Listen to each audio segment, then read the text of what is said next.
I'm not aware of any study in healthy individuals where high protein intakes have harmful effects.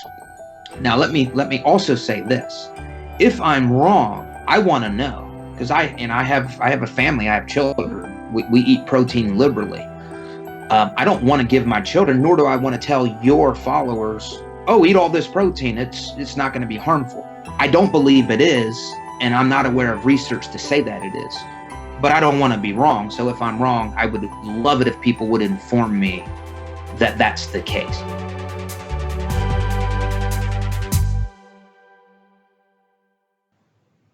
Welcome to the Manifested Wellbeing podcast. I'm Leandro, your host. Today's guest is Dr. Bill Campbell.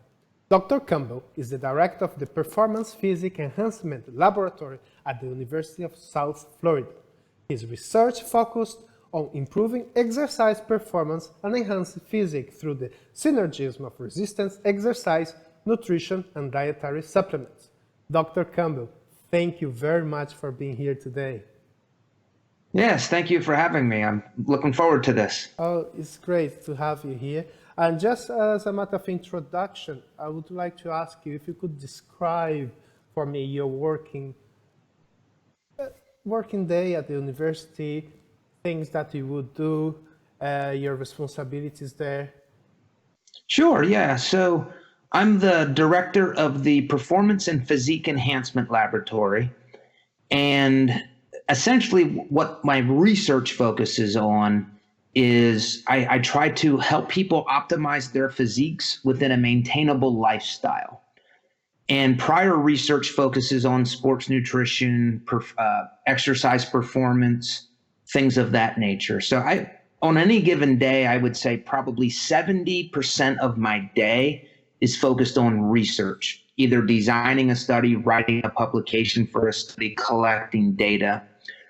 And then probably about 15% of my day is devoted to teaching. So I teach classes like in the past, I've taught neuromuscular physiology, strength and conditioning. I just created a new class, which I don't think I've talked about this yet, but it's called the Science of Physique Enhancement. And I have another class that I just developed called Controversies in Exercise and Nutrition Science.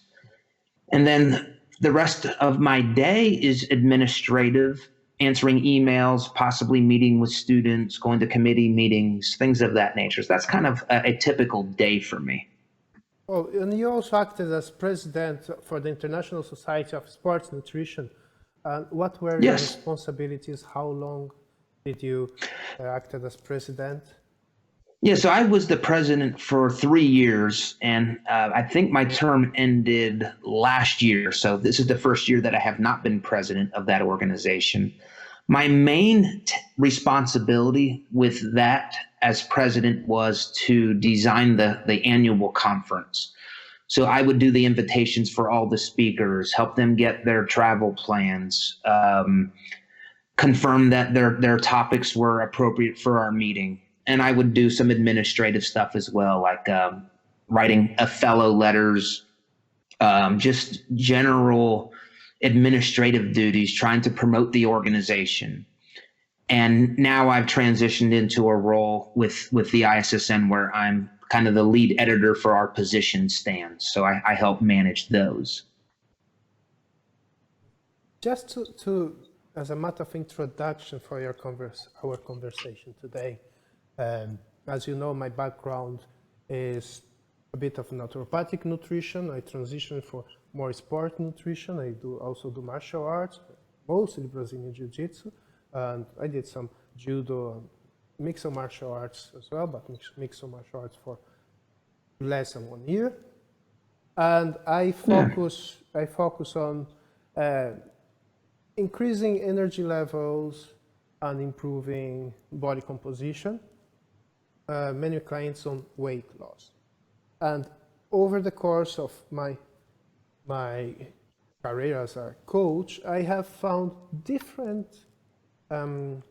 let's call them objections. No? People, they come for a specific reason and they have a few objections. So just to think about the idea is like the idea of the dragon. No?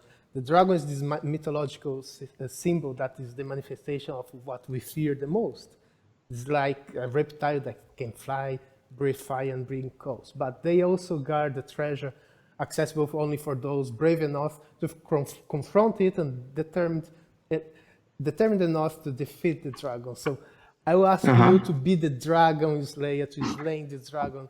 That is this manifestation of the things, the objections that I found. So I have created this case study. It's a combination of different objections I had, thinking about a person that comes to me, let's say a female, age group between 35 to 40 years old, BMI around 29. Okay. Hips weight ratio 0.85, weight around 62. And comes, okay, I want to drop my body weight in 6 weeks because I have a wedding. I want to lose about like around 5 kilograms, 8% body weight. And then the way I approach it is I say, okay, that's the program. Like, it's a 3-month program. When we start, you have like a food track. So we track your food. We know the first week we are tracking what you're eating. The second week, we are adjusting to see what you're going to what the macros will be. And then over the course of the first month, so we are going to be adjusting to see how your weight will respond, and some resistance training as well. And some objections is, the first thing, I don't want to do any resistance training. I don't see the need. I did my research and read that too much protein will acidify my body, so objecting to higher levels of protein. And I was told by a professional, someone that this person may have visited before, that he can help me on my terms. So I think that's not, I don't have enough time to go through the 3 months. So I would like to ask you, in this case, how to address these 3 questions. This dragon has 3 heads. Like the head number 1 is the importance of a slow rate of weight loss for long-term weight maintenance. You know, you don't want to yo-yo thing. The second head, the importance of resistance training for individuals on or while on a catabolic state. And the third head is the role of protein in maintaining lean body mass. If we could comment. Yes. So it's funny, the case, this 3-headed dragon perfectly fits into my principles of fat loss. And I'm assuming you've never heard me talk about that. So let me just say, so if you're trying to optimize your physique and you're trying to lose fat, I have 3 principles. Principle 1 is lose weight slowly. You could say fat loss, and we'll assume fat loss is the goal here. The second one is do not decrease protein when dieting. And the third principle is resistance train while dieting. So this case study wants to violate every single one of my pillars of fat loss and research. So without being a jerk, I would say, okay, see you later. I'm not gonna take my time to change your mind, but let's pretend that I am going to try to change their mind, which I would. Sounds like they already have their mind made up. And I'd say, hey, have a great wedding. I probably won't send you a wedding gift, but that's all right. So what I would say is, do you want to look good past your wedding date? Is that a goal of yours? Is your only goal to just lose this fat up until your wedding, and that's it, and you don't care what happens after that?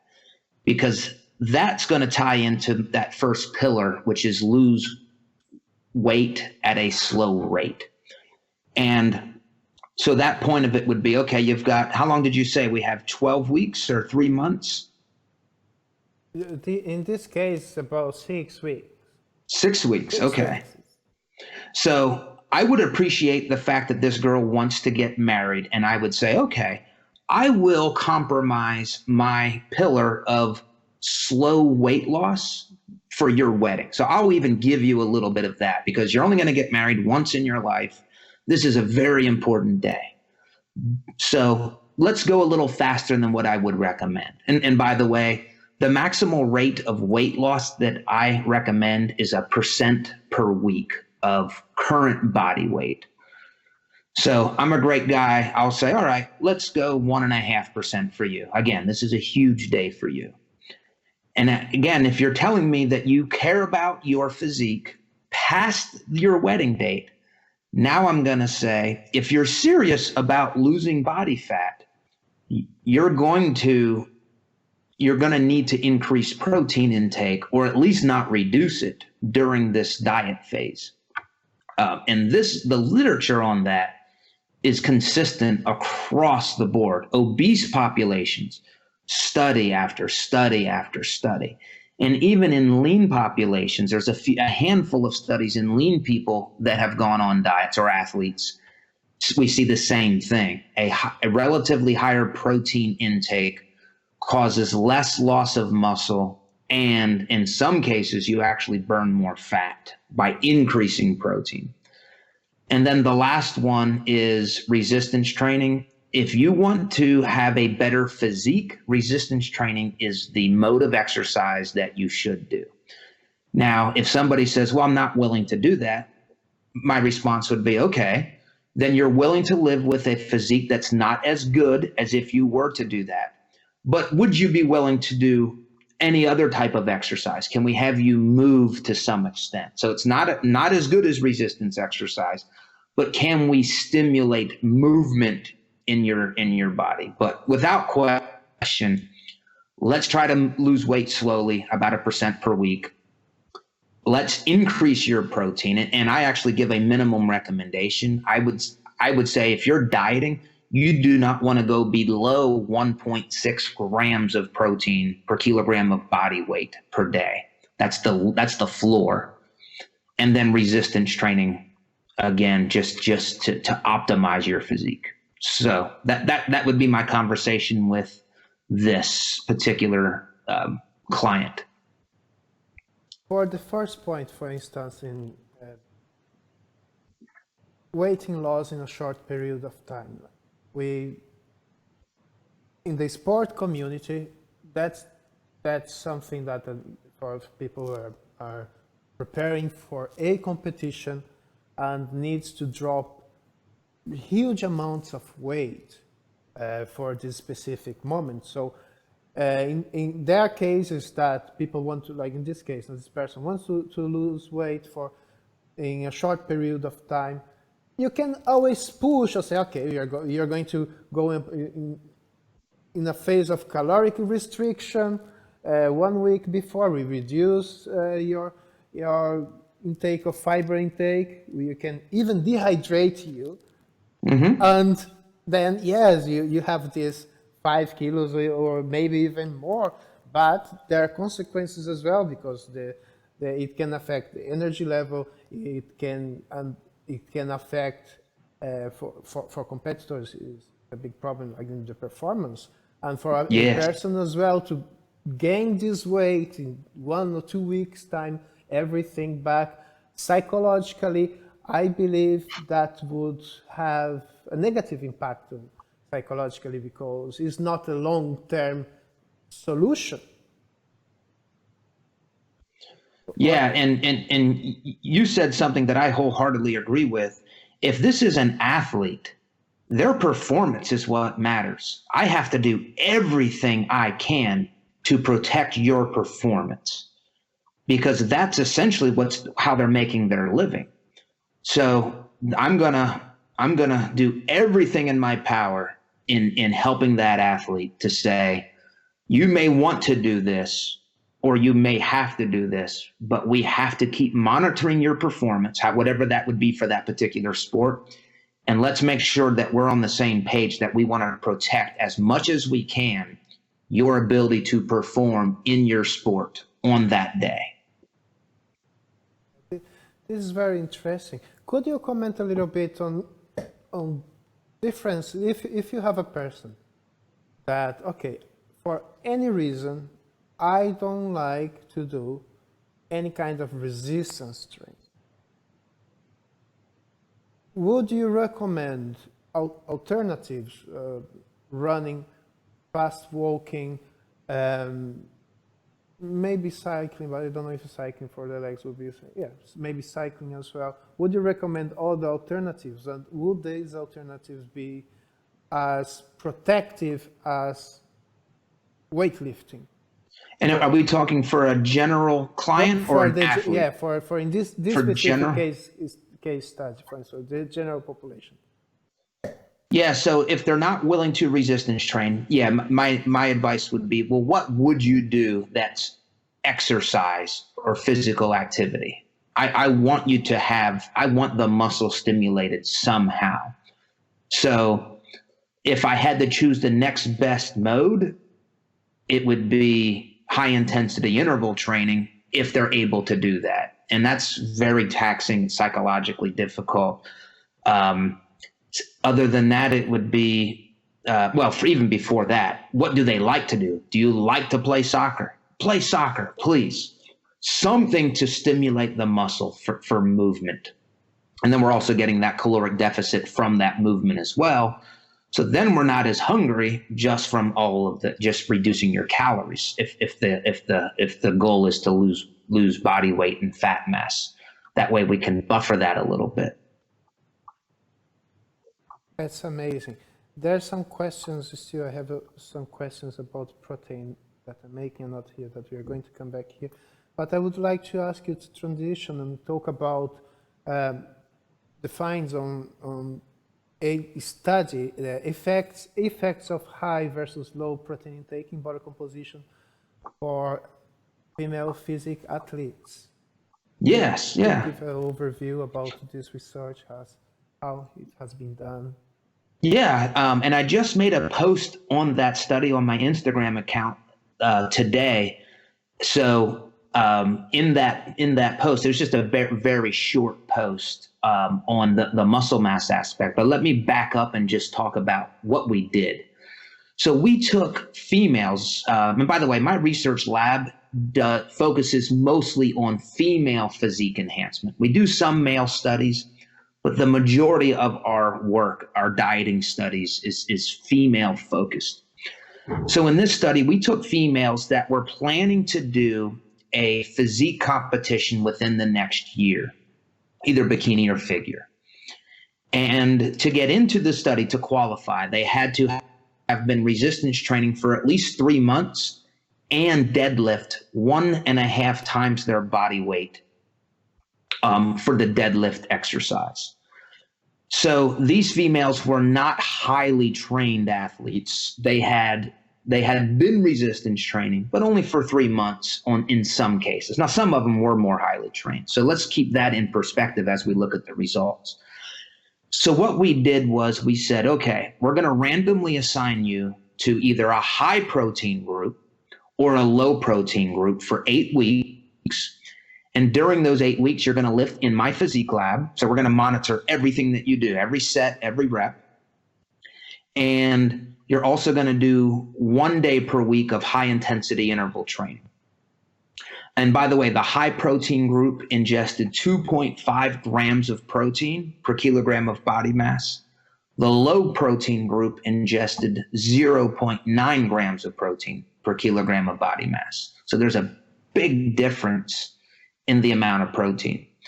We instructed them, we said, this is not a weight loss study. This is not a bulking study. We don't want you to change anything about your diet other than your protein. You either increase it or you decrease it to these levels. And every subject in this study had a personalized nutrition coach. If they didn't know how to track their macros, they were taught. So we tracked every gram of carbs, protein, and fat throughout the entire 8-week study. And what we found is probably not surprising. The high protein group gained significant amounts of lean body mass. The low protein group basically stayed the same. And I'm going to look, I'll give you the numbers, but I don't remember off the top of my head. The high protein group gained about 2.1 kilograms of muscle mass. and the low protein group on average about a half a pound. Now, a third of the subjects in the low protein group actually lost muscle mass, but on average, they were about the same. The most surprising thing to me in this study was the high protein group increased their calories by 250 calories, and they actually had a significant loss of fat by increasing their calories. Now, those calories were all in the form of protein. We are talking about daily 250 per day. Yeah, on average, an increase of, and I can say it like this too. At the beginning of the study, the high protein group was eating 1.5 grams of protein per kilogram of body mass. And then they increased that to 2.5. So I've always been taught, and I've even taught my students, if you increase your calories, you should expect to gain weight or gain fat.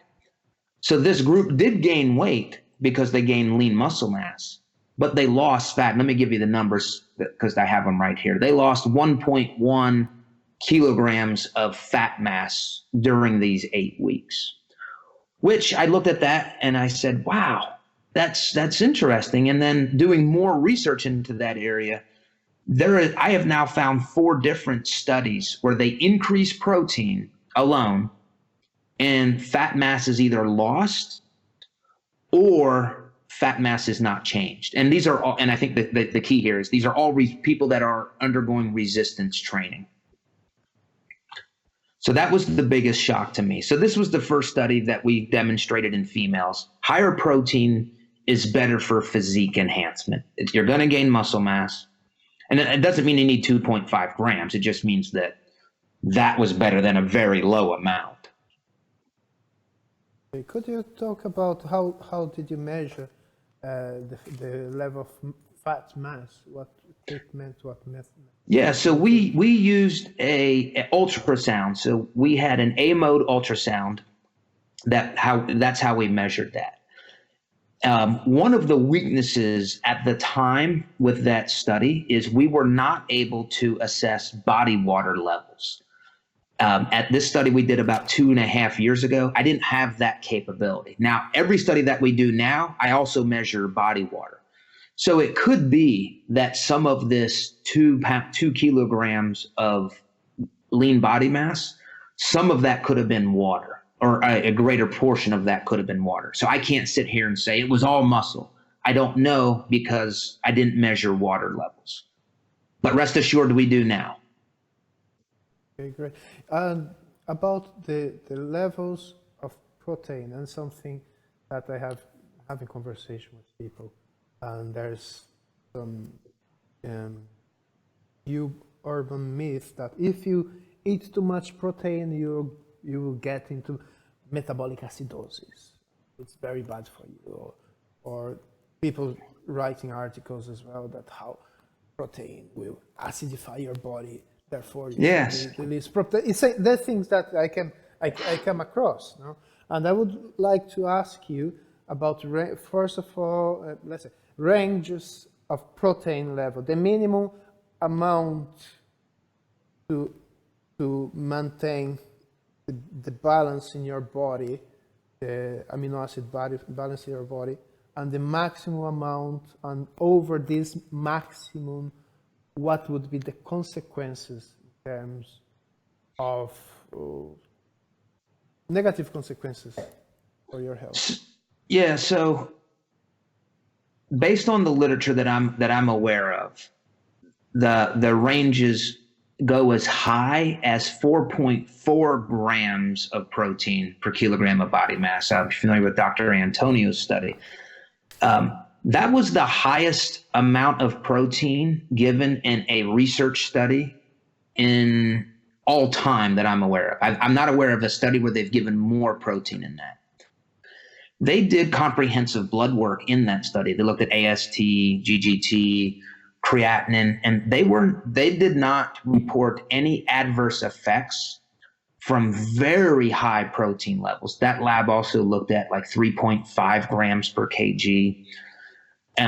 They did a year-long trial, again, looking at high protein and health markers and not reporting that. So I'll say as a general, and I don't know a lot about high protein and it acidifying the body. I'm not aware of any clinical data to suggest that's what happens. But I'm not aware of any study in healthy individuals where high protein intakes have harmful effects. Now, let me also say this. If I'm wrong, I want to know, because I have a family, I have children. We eat protein liberally. I don't want to give my children, nor do I want to tell your followers, oh, eat all this protein. It's not going to be harmful. I don't believe it is, and I'm not aware of research to say that it is. But I don't want to be wrong. So if I'm wrong, I would love it if people would inform me that that's the case. Does that make sense? Yes, it does. And at this level, 4.4 grams per kilogram, it's even difficult to ingest this amount of protein daily, I guess. Yeah, it was a lot of... on the limit of what is physically possible. Yeah, that I'm assuming, again, that wasn't my lab, but that was a lot of supplemental protein. And I'm assuming possibly a lot of stomach upset. And if we're going to be honest, I would rather lower protein would have the same benefits, because it's effort for me. And right now I try to get 2.2 grams of protein per kilogram of body mass per day. That's my goal right now every day. That's effort for me. That doesn't come easy. I have to eat protein bars, protein shakes. I cook a lot of chicken breast, some lean beef. So there's nothing about that that's easy. I mean, I wish it was carbs that I needed a lot of. I could do that very easily. So, but the research is very consistent, and I would say the optimal amount of protein to optimize muscle mass is about 1.6, possibly 1.8 grams per kilogram of body mass. And it seems like if you go higher than that, you're not going to gain more muscle mass, but there may be some fat loss. And if not fat loss, the research that I can cite, you don't gain fat and you feel fuller. So if you're on a diet, I think higher proteins, just the fact that they make you feel fuller, is a great benefit of higher protein intakes. Could you comment based on your experience, what you have protein from different protein sources, and protein is a combination of different amino acids.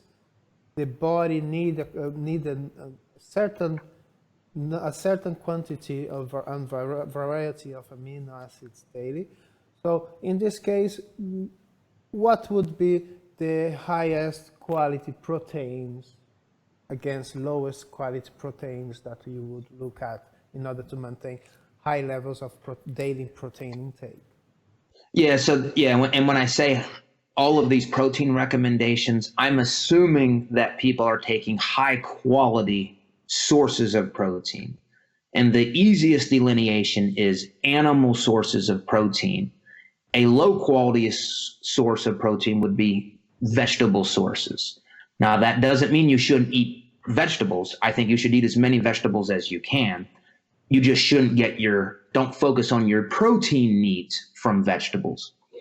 So if I were to name some, it would be in terms of supplements like whey protein, casein protein, even soy protein.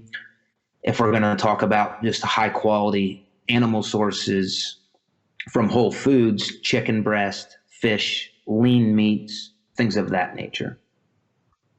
And for a person that chooses to be a vegan or vegetarian, or let's take a vegan person, it is, I have tried to look at the number of essential amino acids that you need daily, and design a diet that's specific for people that they don't eat food from animal sources.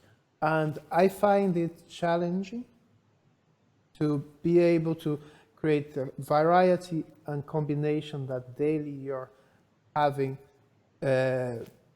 you're touching all the essential amino acids, and it's something that the vegans, what do you think about vegan people? How could vegan people address this, let's say, this complication?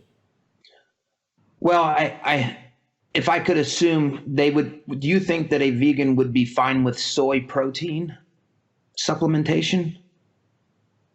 I believe they wouldn't mainly object. I don't think. So I think that's the perfect supplemental protein for that type of person, because if they're not going to take whey or casein, which are dairy based. Yeah.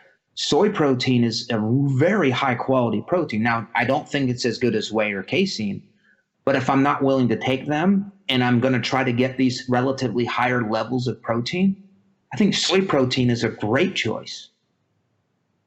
Would you like to comment a little bit about the essential amino acids, or what's the logic behind the essential amino acids, and if possible, why animal proteins they have the most and the highest combination proportions of them? Yeah. So just to give a broad definition, when somebody says essential amino acids, those are the ones that we have to get in our diet. Our body won't make them. There's 8, possibly 9 if you count histidine, which is essential in infants. The non-essential amino acids our bodies can make. So that's why there's this focus on animal proteins that are called, that we call high quality proteins. So is your question my thoughts on taking essential amino acids versus whole proteins? My question would be how can you what would be the combination of non-animal sources that will give you all the essential amino acids necessary that you would be able to maintain your body weight, to have a good body composition, and not having to eat animal food? Yeah, so I've never worked with vegetarian physique athletes, so I don't have a lot of experience in this. What I do know is, again, I would tend to recommend soy protein. The only essential amino acid that's lacking in is methionine, but I am aware of like the complementary protein sources. So if you have like rice and beans, what rice is lacking, the beans make up for. So I'm always appreciative of educated vegetarians that seem to know exactly the combinations that they need. But I have not. I'm kind of lazy. I just take whey and casein protein, and I know that I'm covered. That's something very interesting, because I was born in Brazil, and in Brazil, the basic staple food is rice and beans. And Yes. then you have a bit of vegetables, a little bit of meat. This traditionally. And when you look at these traditional ways of eating, and if you look at in terms of amino acid distribution, in terms of macronutrients, you realize that somehow they have a combination using the food that they can find on their geography that fulfills the needs of all your protein needs, let's say. Yes. So yeah, I visited Brazil about 2 years ago, and I lived that. There was a lot of rice and beans that were available to me. yes, and we Brazilians eat lots of meat as well. Yeah. Lots. It's like I'm from São Paulo, and in São Paulo we have this tradition of we call the rodízio barbecue. You go there, and you pay. Let's say you pay a fee to entry, a ticket to get in, and you can eat as much as you can. And my friends from Europe, they go to Brazil. They say, it's the best thing is the rodízio, man. Yeah, I wish I would have done that when I was there. That sounds great. Yes. Let me ask you something in terms of combat sports, if we could just touch it, about a fit male athlete training around 90 minutes highly intensive training session and about the glycogen stored in the muscle, in the skeletal muscle. In your experience on working with post-workout drinks to replenish muscle glycogen, what would be the quantities, and the time in between finishing training and having a post-workout training to replenish glycogen? How much someone would take, or it would be different from athlete to athlete? So, if the goal is to maximize glycogen resynthesis after training or after competition, I recommend about 1 gram of carbs per kilogram of body mass immediately after, and then every other hour after that to maximally stimulate. And you would do that for about, the next 4 hours, we'll say. Research has shown that will get you maximal glycogen resynthesis rates.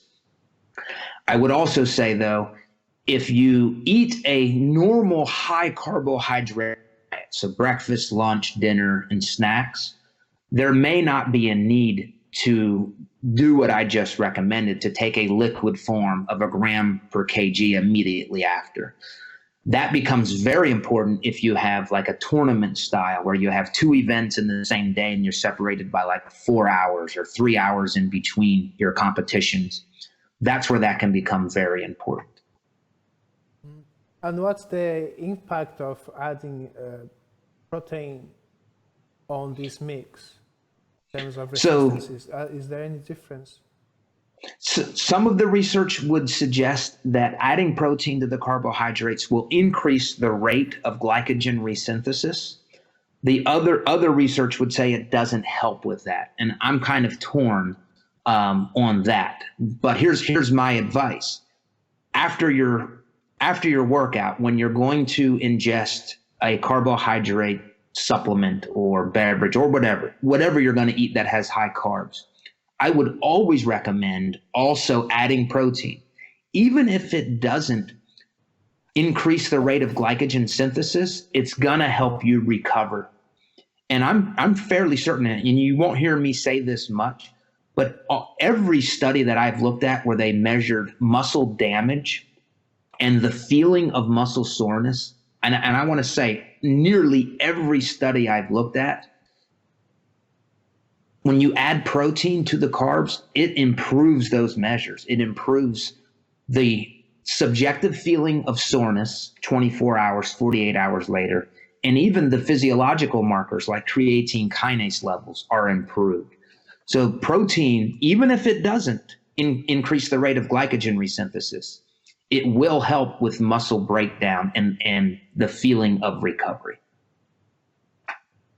Could you follow up on your experience on dietary feed studies, if this has any relationship with this previous question? So we recently did, and let's define what a diet refeed study is. And I love this topic. So globally speaking, we have something called nonlinear dieting. So it used to be, and I used to do this even with clients, is if they want to, like our lady here that we talked about earlier, who's going to get married in 6 weeks, we would have no problem in the past saying, all right, you're going to diet every single week for the next 12 weeks, the next 4 months, and you're never going to take a break. Now we're learning, and this is early, there's not many studies on this, and I'll tell you what we found in our study that we did last year. What we're finding is if you interrupt or not, if you stop dieting for certain amounts of time, you're going to have a better long-term outcome instead of just dieting week after week after week after week. So again, the umbrella term is nonlinear dieting. A kind of a micro approach to that is a diet refeed. And what we did in our study, and we presented this data at the International Society of Sports Nutrition Conference last year. I haven't published this yet. We're writing the manuscript now. But we had two groups of people, and these were males and females in this study.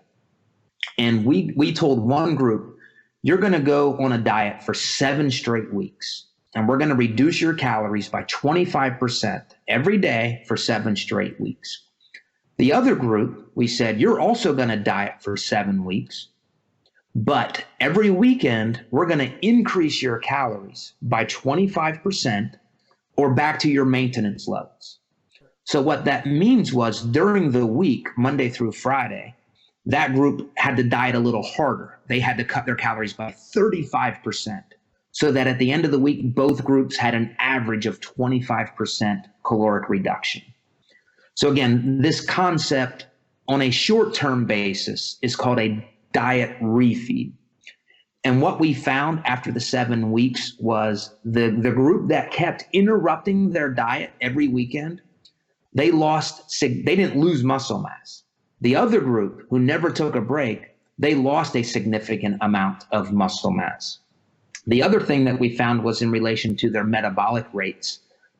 The group that dieted every day for 7 weeks lost significant amounts of their resting metabolic rate, about 78 kcals, whereas the group that took the breaks on the weekends, they did not lose a significant amount of their resting metabolic rate. They did lose, it was about 40, but it wasn't significant.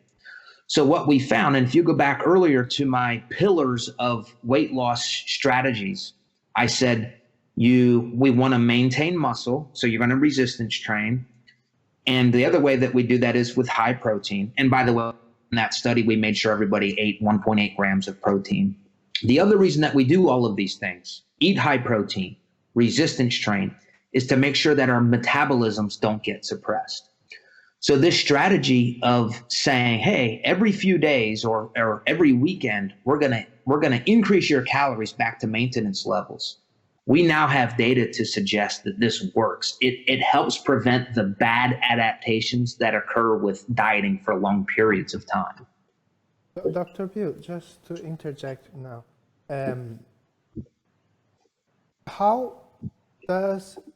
what's different of the psychological impact on one approach on the other in terms of stress level?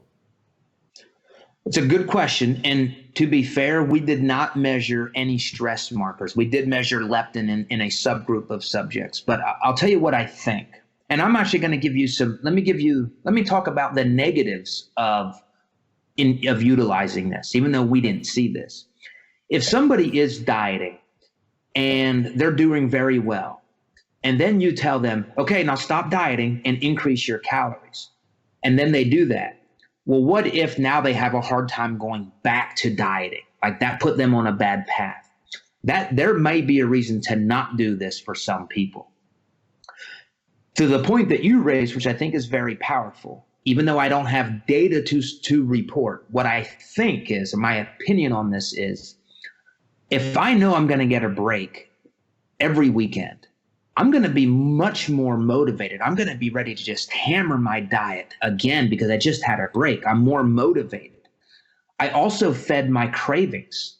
So one thing that I love is like chocolate chip cookies or buffalo wings. If I know that I'm going to get that on the weekend, as a planned diet, I don't crave that for 3 weeks. And then I don't, crash and burn. The one thing I like to say is, you may win the battle with hunger today. You might beat hunger at lunch. You might beat hunger tonight at dinner. But if you keep fighting hunger, you will lose. Yeah. But this nonlinear dieting strategy is a huge, it's a great tool to allow you to fight hunger for long periods of time. Oh, and let me also say though, the other drawback is and we didn't see this, but it may take you longer to lose the same amount of fat if you keep coming out of it. Now, what we did in my study was we compensated for that by making them diet harder during the 5 days during the week. Interesting. Dr. Bill, could you talk about your current research, a little bit more about your current research that you're doing at your your are doing your lab. There's something Yeah. else that you would like to comment, any publication? So I'll talk about our flexible dieting study in a few minutes. But while we're on this topic of nonlinear dieting, we just started last week a study called it's a diet break study. So it's very similar to diet refeeds, but it's a little different. So the diet refeed study, as I just explained, we increase calories every weekend for 2 consecutive days. And again, when I say increase calories, we take them back to their maintenance level. And that was all in the form of carbs.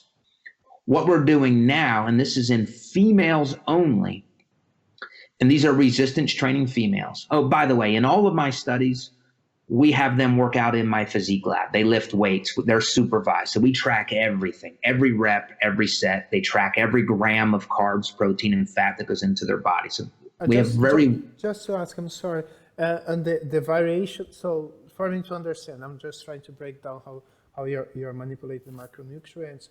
You establish the amount of protein, the daily intake of protein that this person will take based on their weight, the body weight, and you have the percentage of fat that this person will take as well, and the variation that when you get them back to base is carbohydrate. You're increasing and decreasing carbohydrate as you go. That's what we did in the diet refeed study on those weekends. Yes. And you make a good point. We track these people. At this point, we're doing it for 2 weeks. So we tell them before the study starts or before the diet starts, we track their body weight and all of their food intake for 2 weeks. And we want to make sure that they don't gain or lose weight. And that's their maintenance calories. Then we'll cut from that. And normally we cut about 25%. And when we cut by 25%, we then say, you have to eat 1.8. One other study was 2.0, but you have to eat this much protein. And again, why the focus on protein? It maintains your muscle mass, it makes you feel full, and it maintains your metabolism, your metabolic rate. Then we know now you have these extra calories. Typically, we'll say the rest of them you can split equally between carbs and fat. But if you'd rather have some more carbs, that's fine, or more fat, as long as you don't go over your calories for the day. But we're very strict on protein. So with this diet break study that we just started in females, instead of having people increase their calories on the weekends, we're telling them, you're going to take an entire week off from dieting. So we have one group dieting for 6 weeks straight. Our other group of females are dieting for 2 weeks. Then they're going to take a break back to maintenance calories for 1 week. Then they're going to diet for 2 more weeks. Then we say, take a break again for another week. And then they're going to diet for 2 more weeks. So both groups are going to diet for 6 weeks. Go ahead. Are they at 25% caloric deficit for 6 weeks and 1 week maintenance? Yes. Okay. Yes. So the diet break group will actually be in an 8-week intervention because there's 2 weeks of taking a break. The other group is just 6 straight weeks of dieting. Now, I don't know how this is going to come out, but there was a study published last year in obese males where they did a very similar study design, much longer study design than ours. And they found very promising outcomes with body composition. They lost more fat. Now, it took them longer because they kept taking breaks. But when they were on their diets, the amount of fat that they were losing was significantly more than the group that dieted every week. And if you think about it, it makes sense. If you diet week after week after week, your body's going to fight that. The longer you go, the harder it is. So essentially what we're doing is we're telling the body, take a week off, stop fighting the fat loss, so that when you go back to a diet, your body will keep responding time after time after time.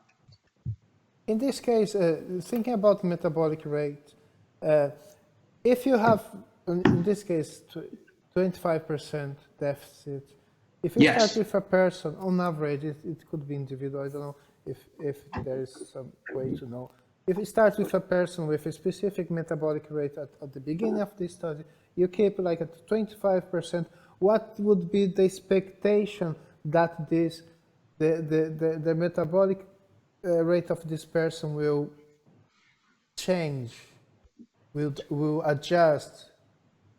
So the literature is very clear in general population. Metabolic rate will follow weight loss and weight gain. If you lose weight, you're going to lose your metabolic rate will go down.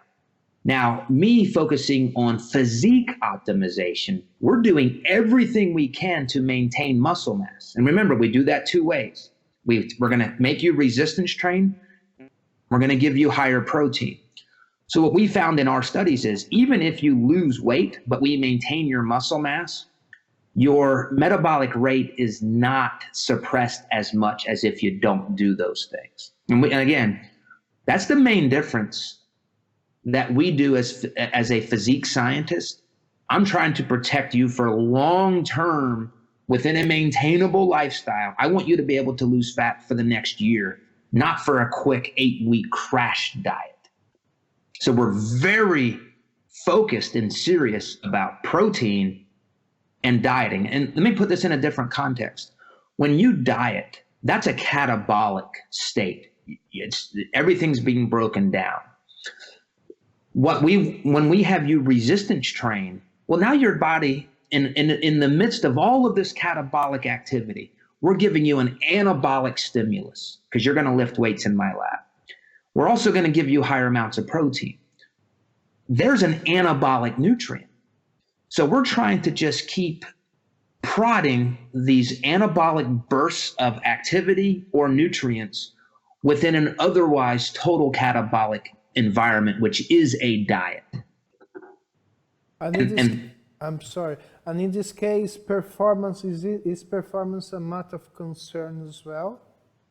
So we don't look at performance in all of our studies. We have looked at that in some. So generally what we find in my lab is that performance stays the same with our diet studies. Now, I can speak broadly to this issue. Oh, and there's a great study in judo athletes where they actually reduce protein to less than 1.6 grams per kilogram per day. And in these judo athletes, their performance suffered. And it was a short-term study. I think it was 2 to 4 weeks. But generally, there's a Mettler study. They looked at slow versus fast rates of weight loss.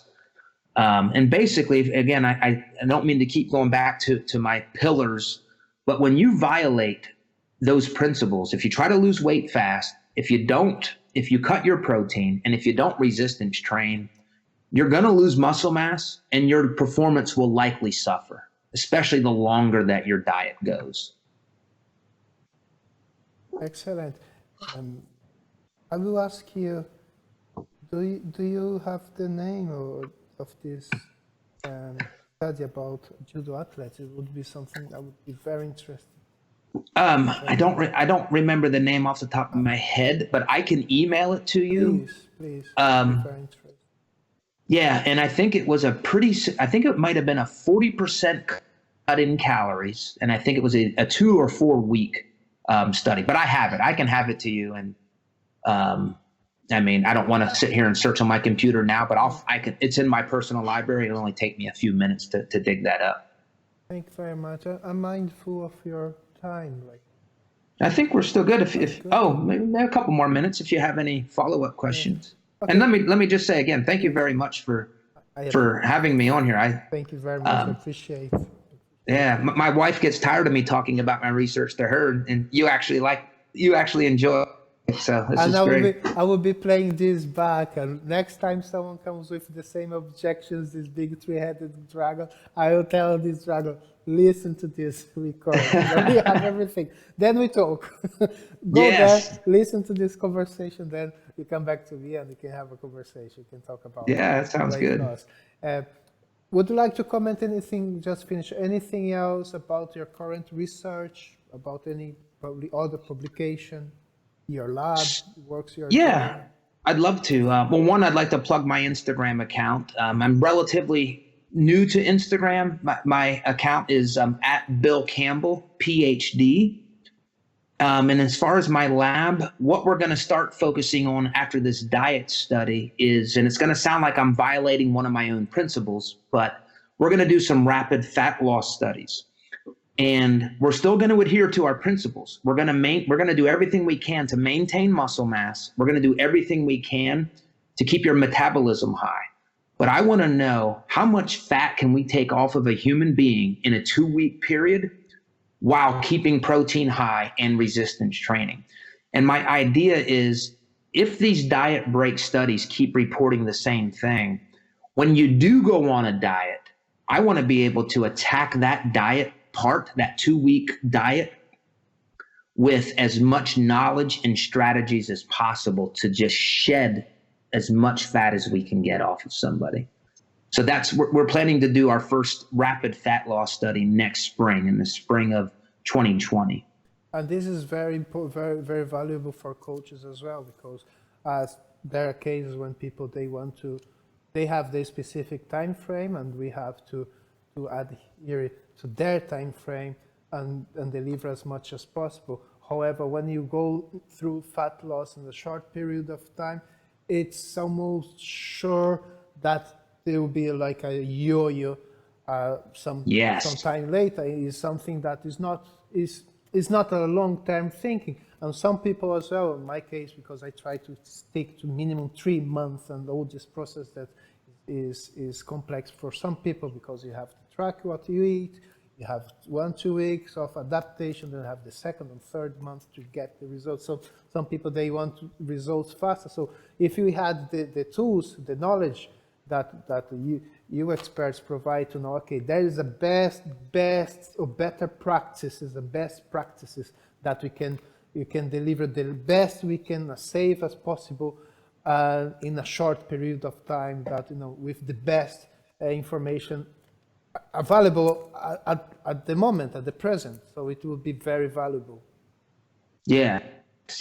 And just because I know your background in mixed martial arts or working with athletes, this diet break strategy I think it's great for athletes, because as you plan out the year, if you have a couple competitions, make sure if you have to diet as an athlete, don't diet during your competitive season if you can help it. So you can plan for the most opportunistic times to go on a diet. So it's another great application of these non-linear dieting strategies. Dr. Campbell, would you like to comment how, if someone want, you talk about the Instagram account as well? I'll make sure that it's on the video. And it's thank you. Anything else would you like to comment? If people would like to reach you, is Instagram the best way? Instagram is the best. If anybody's thinking of going to graduate school in the United States, and you'd like physique enhancement research, that's really what I specialize in. Again, I like to help people optimize their physiques within a maintainable lifestyle. That's very important to me. So I study bodybuilders because I love to learn from them. But my true audience are people that don't necessarily want to step on stage, but they want to look great all the time. That's my focus. Great. Before we finish, we have the rapid fire questions. So okay, I'm going to ask you to let me know the first thing that comes up to mind. First one, right. What's the favorite book? My favorite book. So if I were told I have one book to have for the rest of my life, I would say the Bible. I read the Bible. If you were to ask me what's my favorite professional book, there's been, and I guess I'm cheating here. I'll give 2 books. One's called So Good They Can't Ignore You by Cal Newport. And the other one is called Getting Things Done by David Allen. So those are more personal productivity books. I love those books, have changed my professional life. What's your favorite movie? Favorite movie would be Rocky IV. Why is it so good? What's good about Rocky?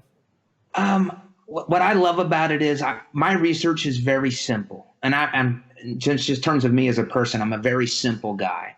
So Rocky IV, he was a boxer, and he was going to fight this huge, and the guy happened to be Russian, and this Russian boxer had all of the latest technology, the fancy machines, the best supplements, the best trainers.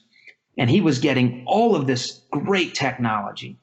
And Rocky was put out in the middle of the country, and he was chopping wood, running in the snow on the hills. So he had none of the latest technologies. And if you know, the movie obviously is fictional, but he beat the person with all of these technologies, which I like to think, you know, in my world of physique enhancement, you know what? If you can lift weights and track your protein, you're probably gonna be okay with your physique. You know, assuming you don't overeat. But you don't have to have 24 gadgets monitoring everything, your sleep, your heart rate variability, your training volume. Like I just like to keep things simple, and that movie was kind of a metaphor for that. He just trained hard. What's your favorite hobby? My favorite hobby. I don't really have many hobbies. I lift weights. I like to lift weights. I guess that's my hobby, but I'm pretty boring. Yeah, it's lifting weights. Yeah, and an inspirational person. Inspirational person. I guess my children. They inspire me to do things that I wouldn't do if I didn't have children. A place you would like to visit. And this one's easy. I would love to go to Rome, Italy someday. I hope to go there one day. And the last one, if you could complete this statement. A meaningful life for me is... That would be a life where I glorify God. So if at the end of my life, if I can stand before God and say, you know, I've done everything to glorify you. So I didn't work for money. I worked to serve other people. I treated people well. I didn't have a lot of hate in my heart, or I try to squelch all of that. That would be a meaningful life. So glorifying God is a meaningful life to me. How would you answer that one, out of curiosity? A meaningful life for me is a life that I can be the best of myself as a human being, that I have learned from my mistakes, my previous experience, and I have asked for forgiveness, and I live in balance. Yes, I love that. Yeah, forgiveness. That's a word you don't hear very much today. That's great. Dr. Bill Campbell, thank you very much. I appreciate your time. Pleasure Yes. to you. Yes, thank you. Thank you very much for the opportunity.